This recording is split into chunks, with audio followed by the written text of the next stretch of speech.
Es que si no calculas ese punto de equilibrio, no sabes cuándo ganas ni sabes cuándo pierdes. Lo que tenemos que hacer es buscar la opción de qué productos podemos comprar a mayores o qué servicios podemos ofrecer para poder vender más y tener más beneficios.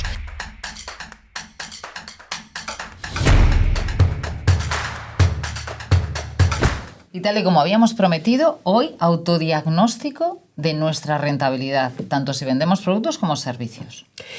Pues sí, mira, vamos a detectar realmente si un producto o un servicio es rentable o no es rentable. Y bueno, ¿y cómo lo vamos a detectar? Bueno, pues con 3 puntos sencillitos. Uno son los gastos fijos, ver los gastos fijos que tenemos en la empresa.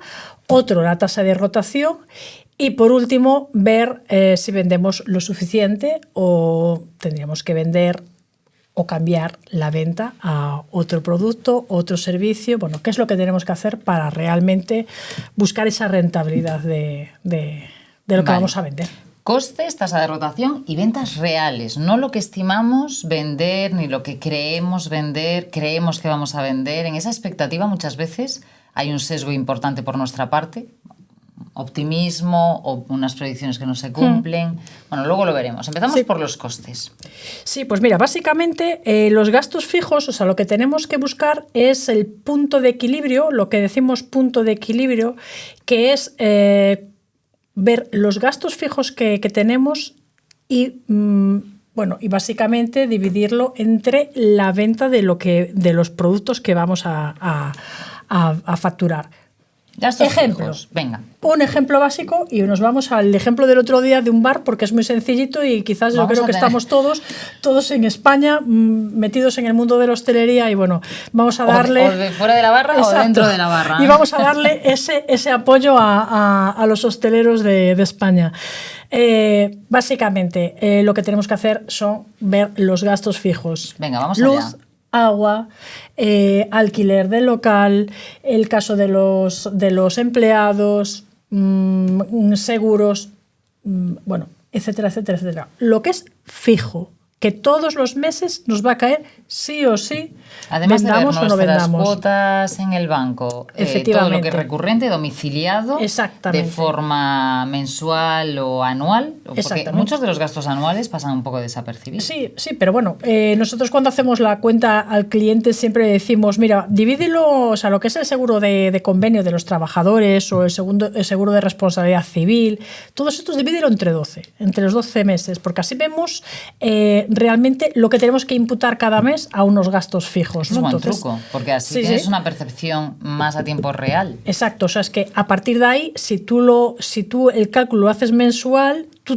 tienes que saber al mes lo que tienes que vender para realmente tener esos beneficios, ¿no? Entonces, si empezamos a mezclar los meses con los años o con semanas, difícil lo tenemos. Entonces, bueno, para hacerlo así, miraríamos esos gastos fijos y después, si vendemos, por ejemplo, pues un bar que tiene menús de semana y menús de fin de semana, bueno, pues lo que haríamos sería esos gastos fijos X, por ejemplo, que tenemos 10.000 euros de gastos fijos al mes, bueno, pues lo dividimos entre el precio que tenemos del menú, por ejemplo, de semana, o sea, lo que vamos a cobrar por menú por la semana, y ahí nos va a decir los menús que tenemos que vender para poder llegar a un punto de equilibrio. Vamos para atrás.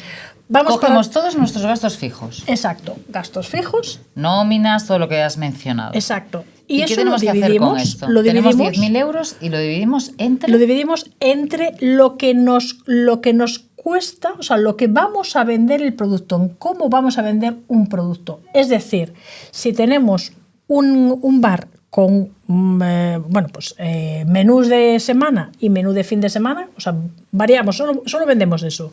Menús de semana y menús de fin de semana. Dos precios diferentes. Entonces, menú de semana, por ejemplo, que cuesta 15 euros y el de fin de semana lo voy a vender en 25. Entonces, si dividimos esos 10.000 euros entre 15... De lunes a viernes. Entonces, ahí vamos a saber los menús que tenemos que vender por la semana para llegar por lo menos a ese punto de equilibrio. Vale, y a partir de ahí, lo que vendamos más arriba, vamos a tener beneficios. Vale, entonces, como mínimo, por eso lo llamas el punto de equilibrio, porque sería donde se cruzan ingresos y gastos. En el 0 estaría cubrir costes. Cubrir costes, no efectivamente, no ganar nada, y a partir de ahí, si vendemos más de lo que realmente... Eso es el mínimo. Como lo mínimo viable. Claro, si hacemos la cuenta ahora y dividimos los 10.000 euros de costes fijos entre 15 euros que voy a vender el menú, me salen Tendría que tener un comedor de no sé cuántas mesas. Exacto. Y tendríamos que vender 800.000, no sé cuánto da la cuenta, pero tendríamos que vender bastante. Y hacer 2 turnos de comida. Exacto. Que muchos restaurantes ahora lo están haciendo. Exacto. Entonces, lo que tendríamos que pensar es, bueno, pues como mínimo tengo que hacer vender una cantidad de menús, de menús, por ejemplo, de semana. Si vendo de fin de semana, bueno, pues a lo mejor tengo la posibilidad de bajar los menús de semana, porque lo de fin de semana me ayuda a que los valor. Que no vendo efectivamente por la semana tal. ¿Qué pasa si a mayores doy unas cañas antes de los menús? Bueno, pues me va a ayudar a el poder vender menos menús. ¿Qué pasa si a mayores resulta que... Exactamente. Vinos. O ¿qué pasa si a mayores, por ejemplo, me vienen a jugar la partida unos señores de los vecinos de toda la vida, me vienen a jugar la partida y se gastan en consumiciones tanto? Entonces, básicamente lo que tenemos que calcular es el punto de equilibrio para saber que no perdemos dinero. Vale. Y digamos que el tipo de productos que, dado nuestro espacio, nuestra capacidad de... Exacto, porque claro, el que tiene un bar va a decir, bueno, pues yo quiero tirar por ahí, quiero vender estos menús, o a lo mejor no, quiero vender carta y quiero vender estos... Ahí pues, defines también tu capacidad, que a veces ya no lo decides tú, sino ya no podrías vender barato si tienes estos costes fijos y una capacidad determinada de un salón, ya tu opción nunca puede ser... Claro, es que, bueno, ahí en ese caso sí que lo que tú puedes vender es un producto con otro valor. A lo mejor me voy a salir un poco de la norma y voy a vender pues algo que yo qué sé, pues comida tradicional ecuatoriana, por ejemplo, que en el barrio, ahí está la creatividad, efectivamente. La creatividad y la capacidad de crear valor, exacto, pero sabiendo tus números. Exacto, pero ahí todo el mundo básicamente va a tener que mirar ese punto de equilibrio. Es que si no calculas ese punto de equilibrio, no sabes cuándo ganas ni sabes cuándo pierdes. Entonces, eso es el ABC. Es el ABC en el negocio, saber cómo voy a marcar yo y qué es lo que tengo que vender como mínimo. Si no lo vendo, malo. O sea, voy a entrar en pérdidas. Entonces, si no he llegado a vender a mitad de mes, por ejemplo, esos productos, tengo que hacer el día de yo qué sé, pues de la tortilla de patata con no sé qué, el día de... Sí, más puntual, claro, algo efímero y que sea exacto. Más... Entonces, claro, cada maestrillo tiene su librillo. Bueno, estoy poniendo un ejemplo de lo que sería básico, que todo el mundo lo podemos visualizar fácil, pero bueno, esto lo podemos adaptar a cualquier negocio, claro. O sea, venta de páginas web, lo que sea. De controlar esos costes, por ejemplo, hay una eterna duda de si el local es mío. Por ejemplo, ¿no? Que decías los alquileres, pero si el local es mío, ¿debo imputar como coste igual al negocio el precio de lo que costaría ese alquiler?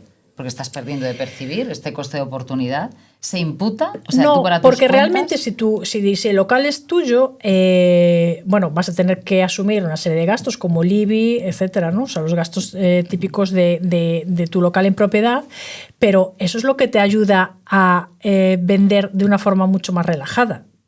Claro, no es lo mismo. Financieramente, ¿no tendríamos que imputar eso como un coste, el que tendría el alquiler? A ver, por norma general, si tú tienes... O sea, si tú quieres marcar lo que sería la competencia, o sea, lo que la competencia hace para poder vender básicamente lo mismo que la competencia, sí. Pero realmente tú ahí estás sobre la competencia, o sea, estás teniendo más ventaja que la competencia. En su momento tú has tenido que pagar ese local o lo has recibido, bueno, pues como fuese, ¿no? Pero si lo has comprado antes has hecho el esfuerzo de cuándo lo vas a hacer ahora. Sí, pero me refiero a la rentabilidad de lo que es la actividad, la explotación. Como yo, por ejemplo, decido abrir el restaurante y yo no me imputo un sueldo. Te lo digo por lo de los costes, que a veces decimos, no es tan fácil. Porque yo, por ejemplo, digo, pues el primer año pues no voy a cobrar. Bueno, claro, es que efectivamente si tú tienes unos costes demasiado elevados, evidentemente te vas a marcar un precio, o sea, un sueldo a priori bajo, o no te lo marcas esperando a ver qué beneficio va a Porque tener esto, ¿sabes el qué negocio? pasa mucho en emprendimiento? Que el primer año asumen en determinados proyectos que no van a tener Sí, sueldo. por supuesto, pero por ejemplo, en el caso de si tú tienes el local en propiedad, que es lo que me estabas preguntando, si lo tienes en propiedad, yo no imputaría ese coste. Sí que en ese caso imputaría otros que me ayuden a vender más, o sea, a vender con más facilidad, o incluso tener ese sueldo, ¿no? O sea, tener esos gastos que a lo mejor de otra manera no los puedo tener porque tengo que pagar el local, ¿no? Como estamos hablando de autoevaluar lo que es la actividad en sí, pues a veces estas dudas se presentan. Sí, es que cada actividad es un mundo, porque claro, cada negocio tiene unas necesidades y cada negocio tiene unos gastos determinados, porque hay negocios que necesitan, hay a lo mejor un local, un bar, que necesita tener 3 empleados, porque es mucho más la extensión es más grande O terraza, que cualquier otro, que o una tiene terraza, efectivamente. Y tienes que vender unos menús determinados porque no tienes, o sea, a lo mejor hay fugas de tiempo o no hay suficientes clientes, respecto a lo mejor a otro local que solo tiene un trabajador o incluso no los necesita. Entonces, claro, cada empresa es un mundo, cada actividad es un mundo. Lo que sí que está claro es que para poder saber el punto de equilibrio, el punto... O sea, Sí, el cero. Ingresos menos gastos. Exactamente, saber que es cero, pero que no voy a perder, tengo que hacer esos gastos cálculos. reales. Los ahí, gastos reales, si exactamente. No los pagamos, que realmente tengo que pagar, si no pagamos los que alquiler, tengo que asumir. no imputamos nada porque no hay una fuga de dinero. No tiene que haber ese pago, ¿no? Exacto. Todo lo que no suponga un pago directo, por ejemplo, en el caso de otra duda, unos manteles de tela con su coste adicional de tintorería más no sé qué, eso es una decisión realmente de coste. Es una línea de coste que si quieres que para tu explotación es importante, pues es una inversión como en marketing, en publicidad, realmente. Exacto, es que después a lo mejor quieres darle un plus a la actividad. Sería un coste fijo. Si tú decides que ese año se va a apostar por esa línea, no se consideraría como gasto variable. No, porque realmente para saber que vas a vender... o sea, si yo tengo un restaurante que a priori voy a servir en un mantel de tela, voy a darle un valor, o sea, bueno, un servicio como un poco más premium al cliente, le voy a facturar más, pero yo ya sé que esos gastos que voy a tener fijos, porque no voy a poner, bueno, pues hoy me va bien y le voy a poner el mantel de tela y mañana le voy a poner el mantel de papel porque me va mal, ¿no? Entonces, si yo sé que tengo que asumir ese gasto es porque también lo tengo que trasladar y repercutir en el precio, efectivamente. ¿Vale? Entonces, bueno, es el gasto puro, el propio, para poder vender y llegar a un, aunque sea mínimo, lo que digo yo, el punto de equilibrio o tener beneficios. Vale, entonces yo creo que todas las dudas al respecto de todos los costes que te puedan presentar los clientes están aquí en esta autoevaluación de los costes. Está claro que después cada persona va a tener dudas, efectivamente, porque hay gente que dice, bueno, yo esto puedo imputarlo. Bueno, a ver, para eso estamos los asesores, para ayudar y explicarle a nuestros clientes. Bueno, una cosa además es lo que Hacienda o la agencia tributaria marca como líneas, y otra cosa es para autoevaluar. Pero para autoevaluar, ¿no? realmente es ver los gastos hay gente fijos. que se marca unos beneficios para él que son muy ambiciosos y para otra persona dice, pues en el mismo negocio a una persona le vale como objetivo. Sí, pero bueno, aquí básicamente lo que lo que hay que mirar es como mínimo llegar a un punto de equilibrio. Entonces, lo que todo el mundo tiene que tener claro cuando tiene una empresa es que como mínimo tiene que llegar a ese punto de equilibrio y de ahí para arriba. O sea, lo que vaya para abajo son líneas que no se deben, como puede hemos visto pasar, pero en Vans & Company, efectivamente, que se dedicaron a vender bajo coste. Entonces, básicamente lo que tenemos que hacer... estaba prohibido, ¿no? O sea, por ley está prohibido que tú vendas por debajo del dumping, se llamaba o algo así, ¿no? Sí, bueno, a ver, a priori, claro... sería competencia desleal, sería realmente. Bueno, la competencia desleal... Vamos a ver, es que eso es poco complicado. Lo di como poco sí, cuestionable. Eso es un poco complicado lo que explicarlo. Se estudia, o sea, esto es como lo que pides y lo que te llega, lo que se estudia y lo que es. Sí, ¿no? es que, vamos a ver, esto es como la competencia desleal. ¿Cuándo es una competencia desleal? Cuando realmente yo estoy vendiendo un producto a diferentes condiciones. Es decir, vamos a ver, yo tengo un trabajador contratado, tengo un bar de 50 metros cuadrados, doy comidas y doy un menú tradicional. Y tengo un trabajador para servir esas mesas, ¿no? Bien, tengo unos gastos, que es salario, seguridad social, tengo la luz, lo que sea.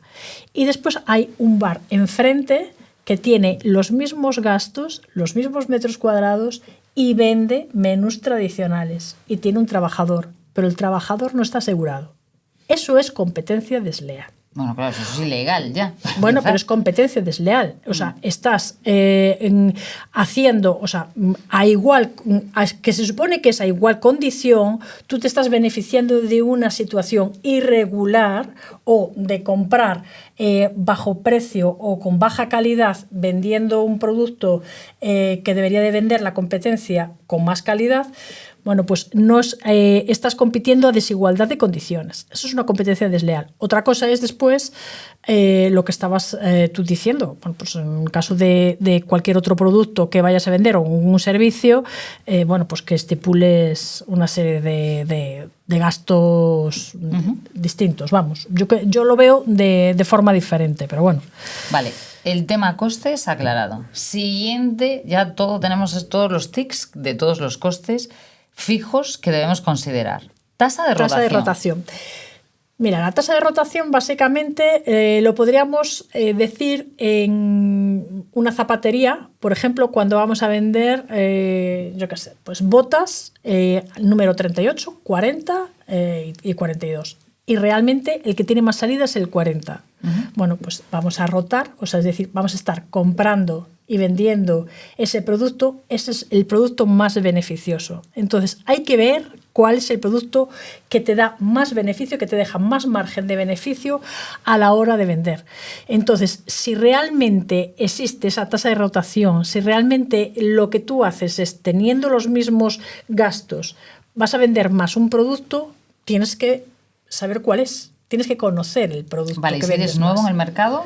Si eres nuevo en el mercado, te va a costar más, evidentemente. ¿Va a haber una fase de ensayo-error? Sí, va a haber, efectivamente, va a haber una fase de ensayo-error.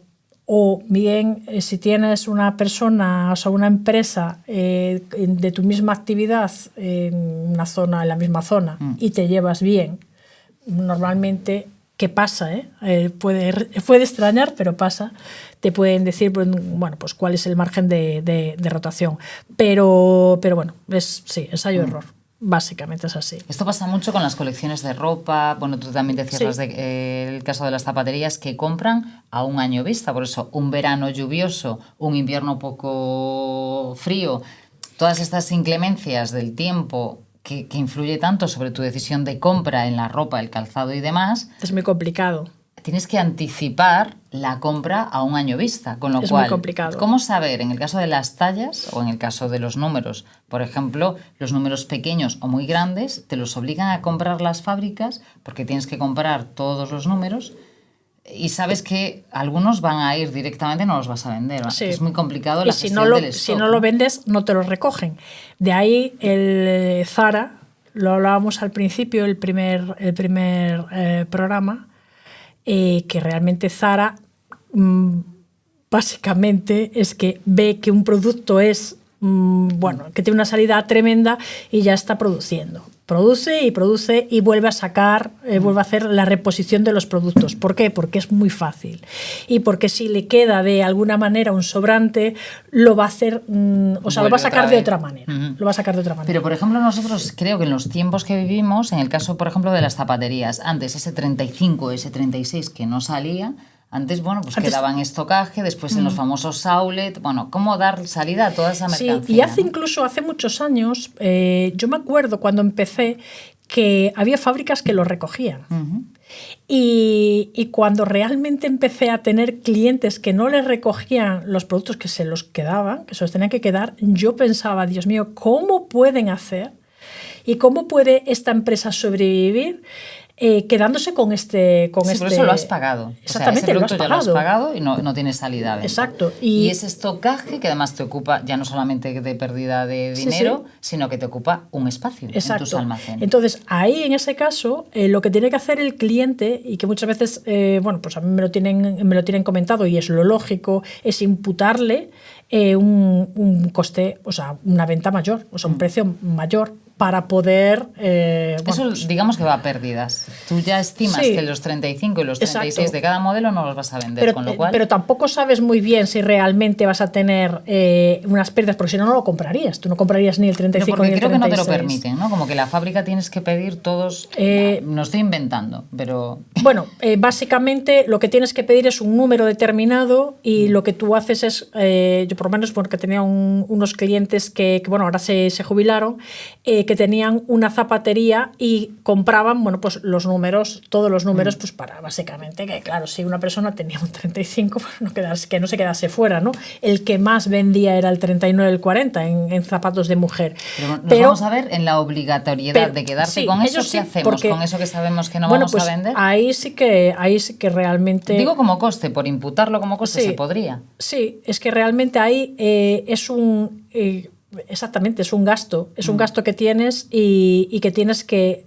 Es que vamos al punto de equilibrio, o sea, tienes que mirar justo cuál es realmente el gasto que supone, el coste que supone esa pérdida de la falta de venta, que de hecho después lo puedes llevar a otra...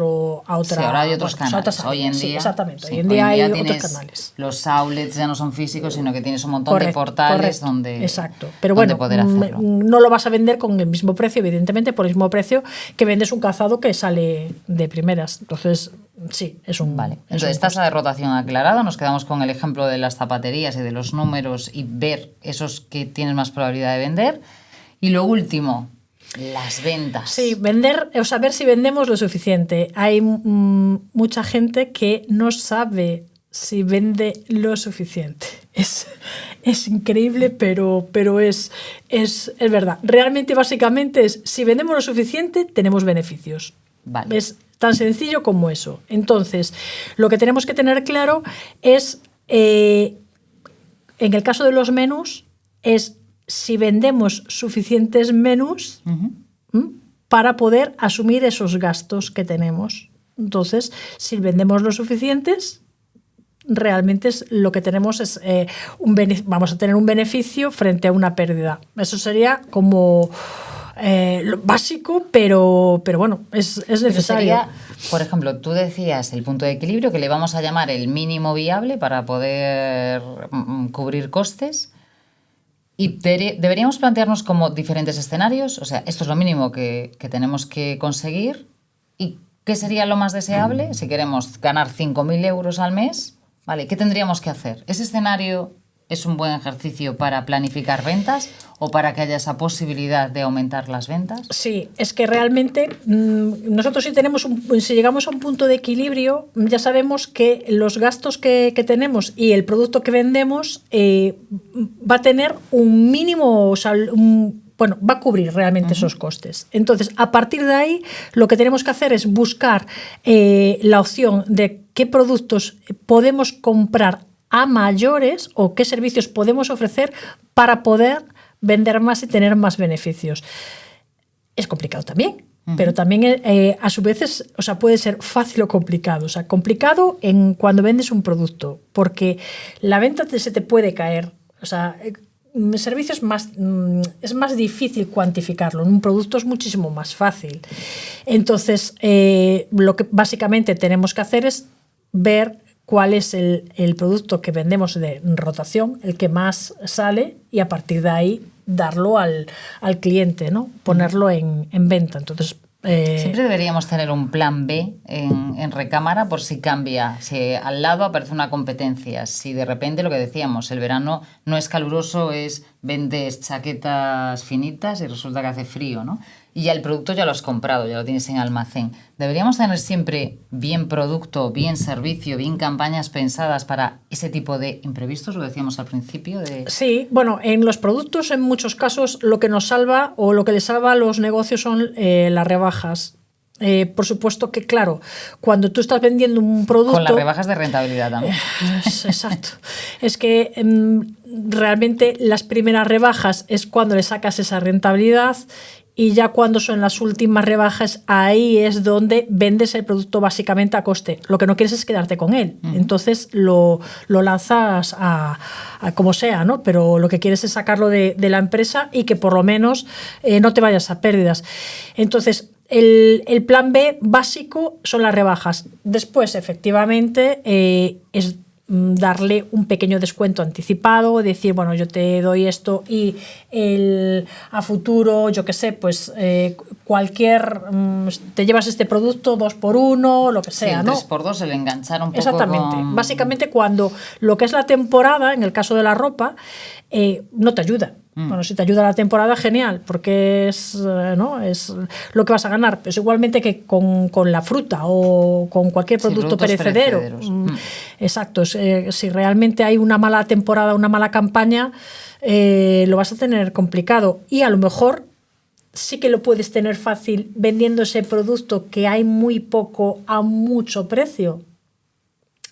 Bueno, vale, hay que verlo. Como las malas temporadas de vendimia y demás, que de repente esos vinos... Sí, esos vinos se ponen a un precio tremendo, estratosférico. Pero bueno, también hay gente que no lo va a consumir.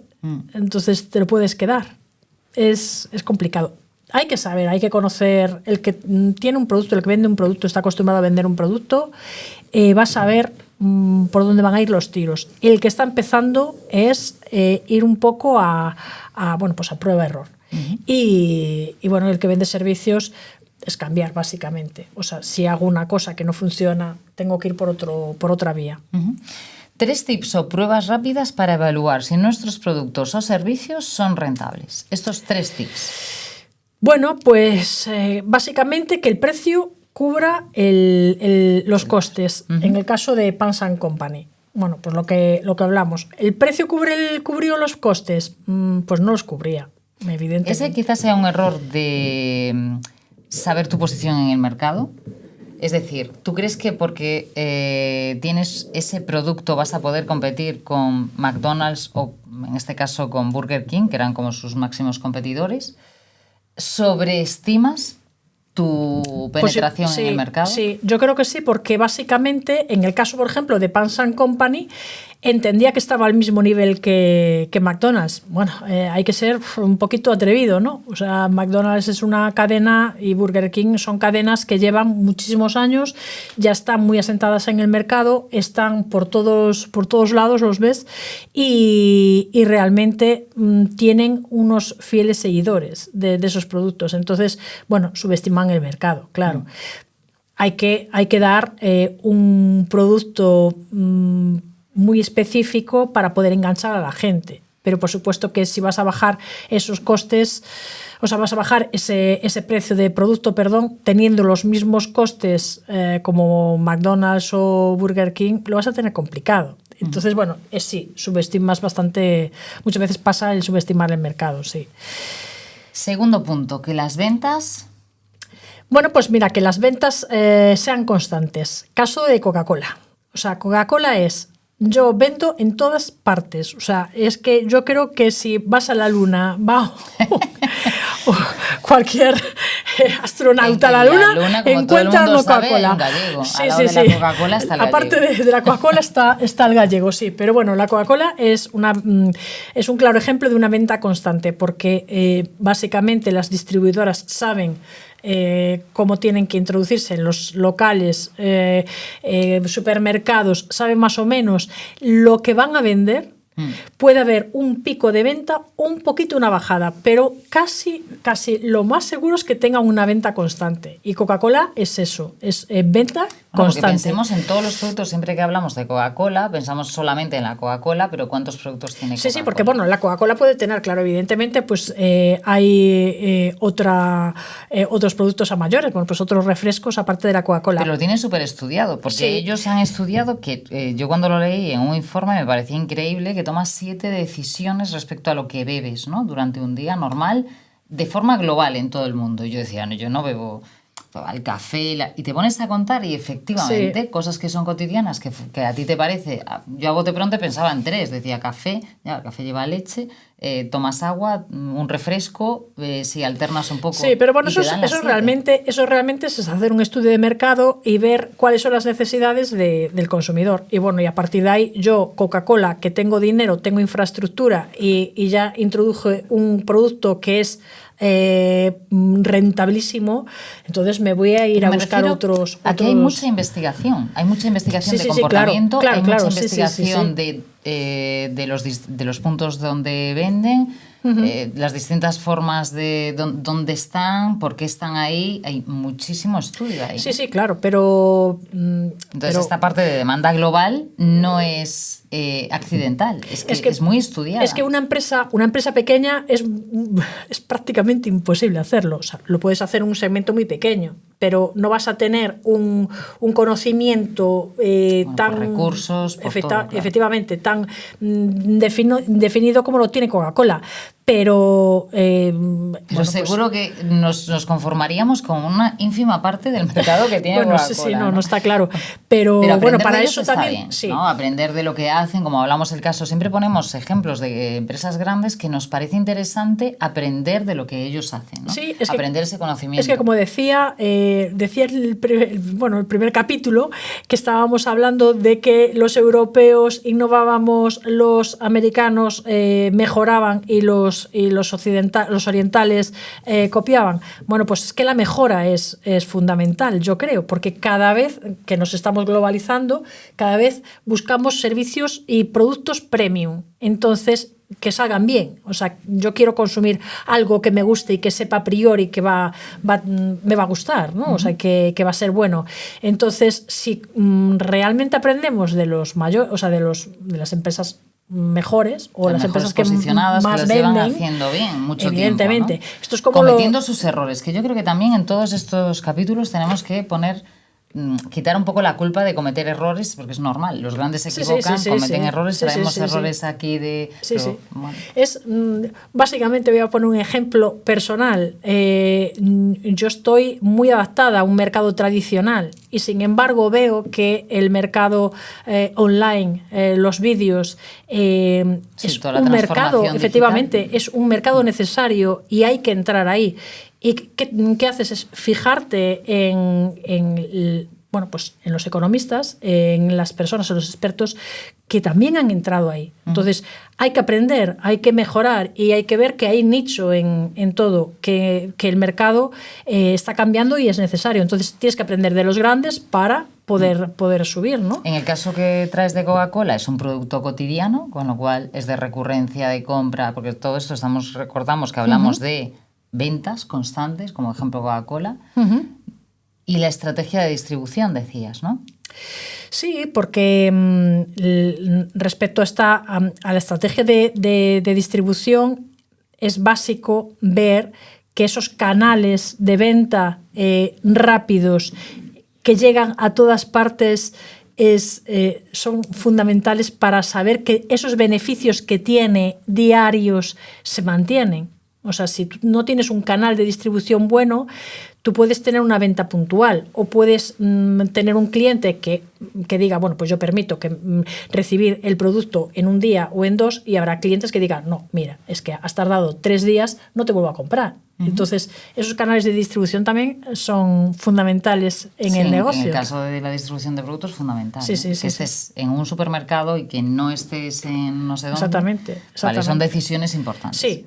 Coca-Cola, estrategia de marketing sólida que hace que asociemos este producto a la felicidad. Y esto hace que hablábamos de ventas constantes, hablábamos del precio que cubra costes y, por último, el tercer punto, para autoevaluar nuestra rentabilidad, ¿qué tendríamos que tener en cuenta? Pues tenemos que tener en cuenta el margen de imprevistos, el margen para imprevistos. Básicamente, pues no sé si los que nos están escuchando se acuerden o conozcan el caso de Spanair, que era una aerolínea española que en el 2012 pues dejó 4.000 trabajadores en tierra esperando a ver qué hacían y 20.000 viajeros habiendo pagado los vuelos, los billetes y sin poder hacer el viaje, efectivamente.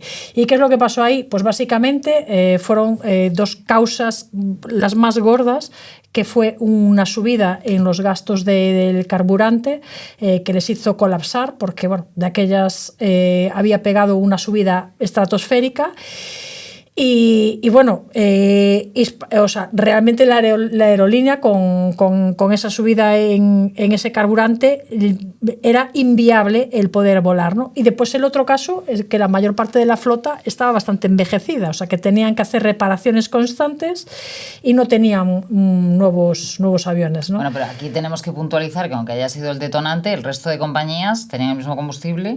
Bueno, el resto de compañías, la flota la tenía muchísimo más joven, eran aviones más modernos y efectivamente, aunque las compañías que competían con Spanair eran compañías low cost, como en el caso de las compañías que conocemos todos, que parece que estamos aquí dando publicidad a las compañías aéreas, pero básicamente, aunque sí que competían por precio, en este caso no tenían esos gastos de reparaciones tan grandes como los que tenía Spanair. Se les disparó. Se quedaron muy obsoletos. Claro. Entonces, en ese caso sí que Spanair tuvo ayudas estatales, pero no fueron suficientes y tuvo que cerrar. Entonces, no hubo ese margen para imprevistos, es decir, yo cobro un poco más. No, sino que dijeron, voy a intentar bajar el precio de los billetes para poder competir con las compañías low cost. Sin embargo, tengo que asumir unos gastos muy elevados para poder volar. Quebró. Quebró. Fue una empresa que quebró y además que fue de una forma muy abrupta, que dejó además en los medios de comunicación. Sí, porque aparte que fue una empresa que estuvo ayudada por el Estado. O sea que, con todo el debate ético que tiene después claro, este tipo es como una aerolínea española que le ayuda al Estado, que a priori tenía vuelos, porque sí que tenía muchos vuelos, o sea, es que tenía los destinos ya también, se sabía. Había vendido, ¿no? Claro. Las ventas las había producido. Y después tiene los destinos fijos, porque están marcados a lo largo del año. Voy a viajar a todos los destinos que tenía ya marcados.